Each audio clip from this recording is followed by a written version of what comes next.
ஒரு அழகான கிராமத்தில் அருண் மற்றும் கார்த்திக் என்ற இரண்டு நெருங்கிய நண்பர்கள் வாழ்ந்து வந்தார்கள். அவர்கள் தினமும் சேர்ந்து விளையாடுவார்கள், பள்ளிக்கு செல்வார்கள், எங்கு சென்றாலும் ஒன்றாகத்தான் இருப்பார்கள். கிராம மக்கள் கூட இவர்களை பிரிக்க முடியாது என்று சொல்லுவார்கள்.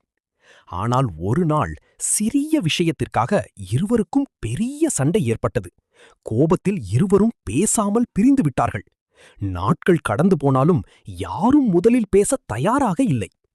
ஒரு மாலை அருண் தனியாக காட்டுப்பாதையில் நடந்து சென்றான். அப்போது கவனிக்காமல் ஒரு ஆழமான பள்ளத்தில் விழுந்து விட்டான். அவன் பயந்து காப்பாத்துங்க என்று கத்தினான். அருகில் யாரும் இல்லை. அந்த நேரத்தில் அங்கே வந்தது கார்த்திக் தான். சண்டை இருந்தாலும் நண்பனின் குரலை கேட்டவுடன் அவன் உடனே ஓடி வந்தான்.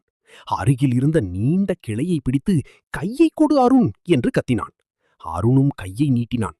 பல முயற்சிக்குப் பிறகு கார்த்திக் அவனை மேலே இழுத்து காப்பாற்றினான். அருணின் கண்களில் கண்ணீர் வந்தது. என்னை மன்னிச்சிடு நண்பா என்றான். கார்த்திக்கும் மனம் உருகியது. நண்பர்களுக்குள் சண்டை வரலாம், ஆனா உண்மையான நட்பு ஒருபோதும் பிரியாது என்றான்.